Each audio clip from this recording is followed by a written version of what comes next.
How do? This week I hit legend rank around about the 10th of the month. Normally it's not something that I like to do in wild because the queue times are so big once you get to legend rank. They can range anything from 1 minute all the way up to 10 minutes I've experienced. But this match was a game around about the 100 legend rank mark versus mage on mage action. I was playing a customized Summon and Stone deck with Khadgar, Medivh and Conjurer's Call, and our opponent is playing the popular wild deck Cyclone Quest Mage. So let's kick off.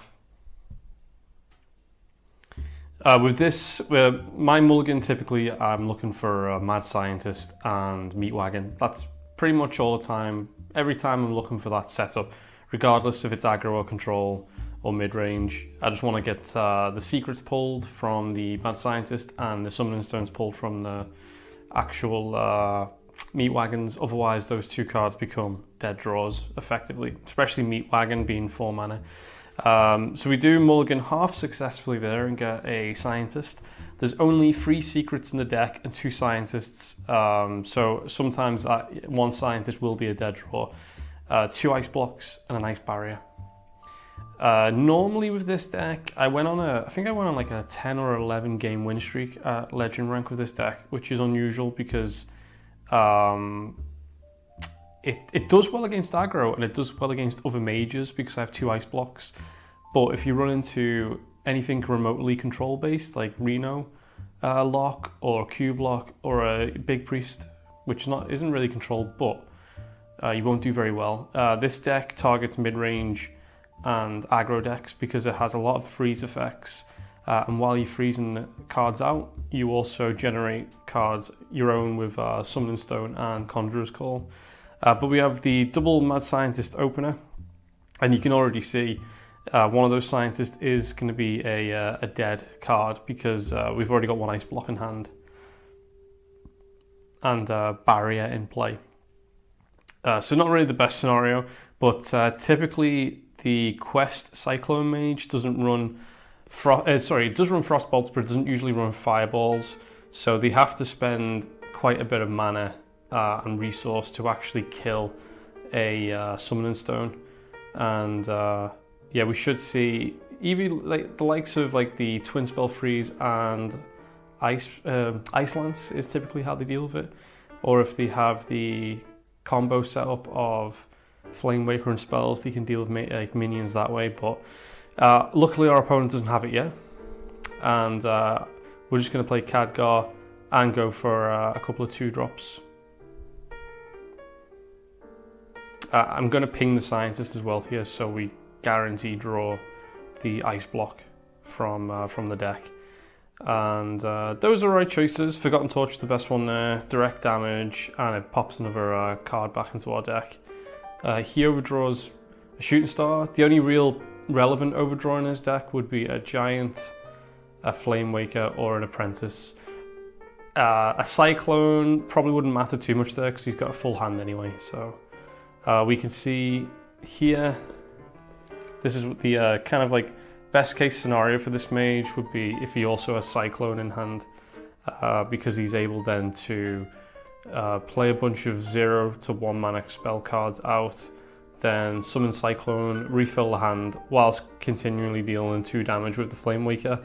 I think for wild balance, Cyclone should cost about 5 mana to keep in line with the likes of Lyra that generate spells. Cyclone being 2 mana is too low because it's typically 0 mana and replace your entire hand with spells. And he does have the Dream setup by turn 6. He did draw a lot of cards initially, so it's not really a big surprise that he has that setup there. His quest is also complete, so there is potential if we don't do something about this board that we could die next turn. But luckily we have Blizzard and the Forgotten Torch, so we can actually wipe the board there. So this deck's pretty hard to beat really if you're playing a non-aggro deck, I'd say. There are things you can tech in like Rat to try to delay some of the moves. You can put Rat in the deck and pull Flame Waker out to stop some burst damage, or you can pull an Apprentice out Apprentice is one of those key cards in order for this deck to do what it does, essentially. So you could use Rat, you could use Lofeb to delay a turn, and you can also use Skulk and Geist to take a bunch of the 1-drop cards out the deck. But you pretty much have to, on curve, draw those cards. So you have to get Geist before turn 6, and you have to get and you have to get Rat fairly quickly in order for that counter to actually matter.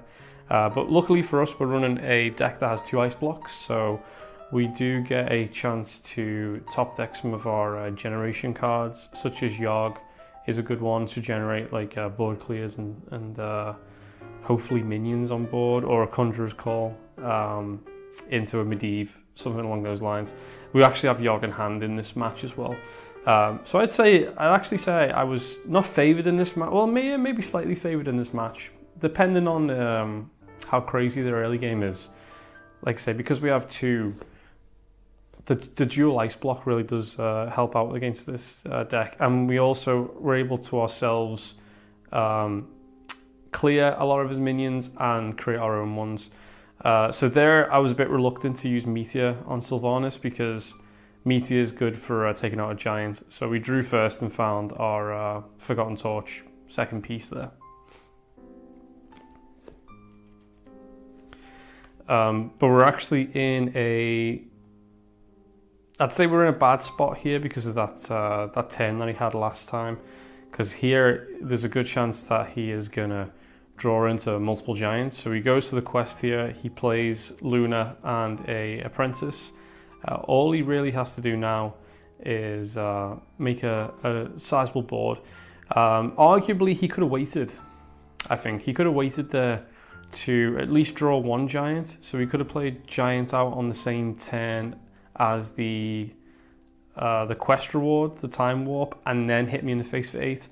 But you can see here he top decked the giant after the time warp, but he doesn't get to attack with that yet. It looks like he's just going to do mass amounts of damage with the Flame Waker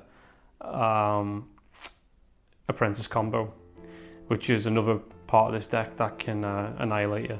So he does still, I'm pretty sure he still pops me here. So I still get popped, and he also generates a large board.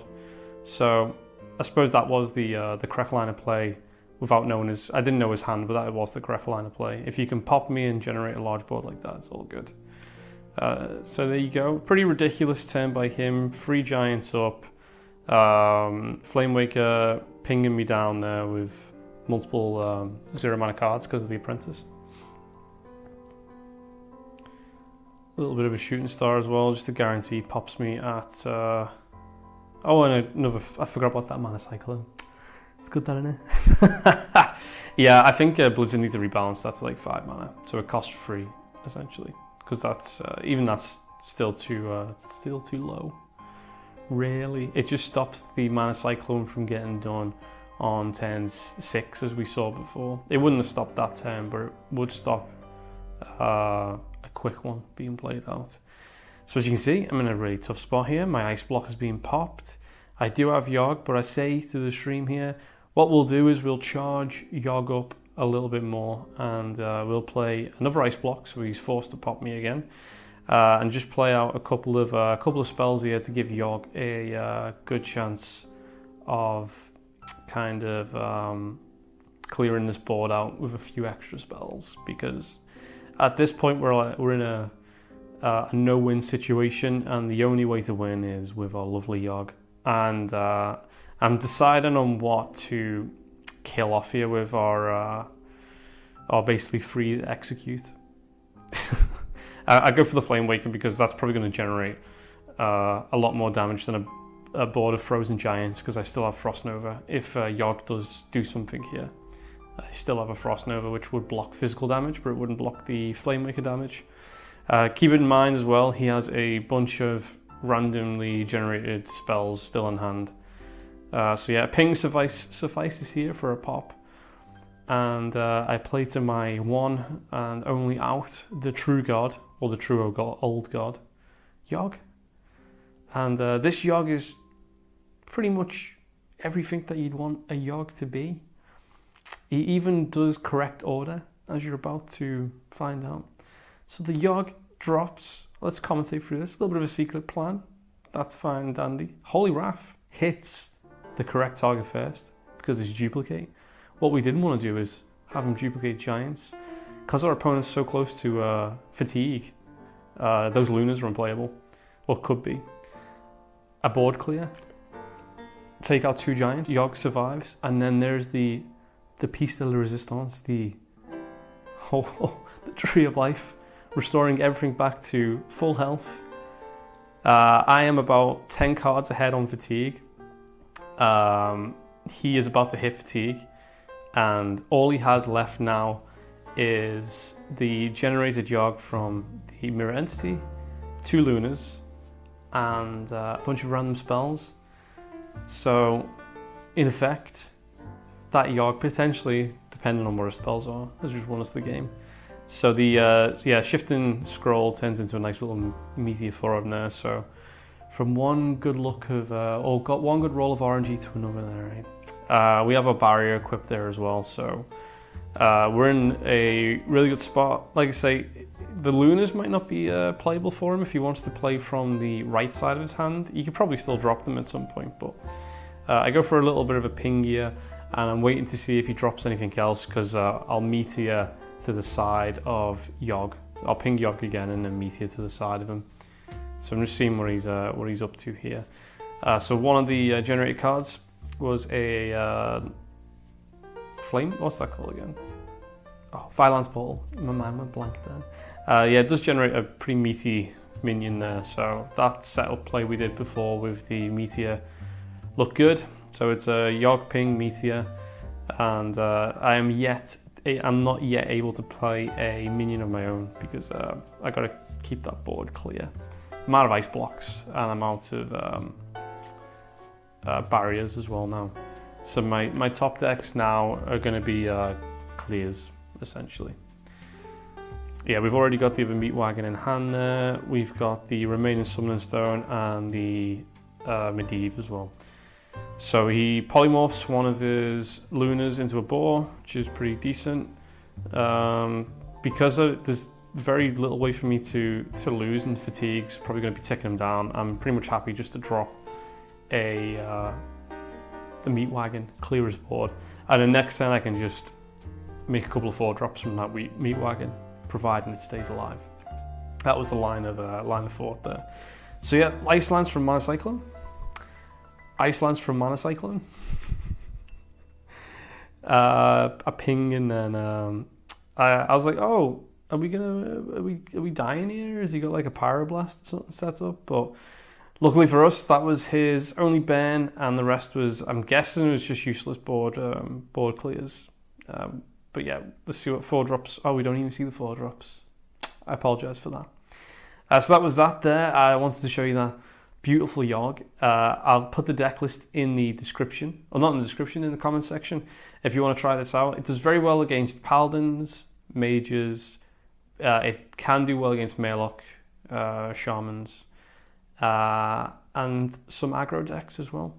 Doesn't do well against Big Priest, and it doesn't do well against your Reno locks. But I went on a 11 win streak with it. Pretty fun. Try it out.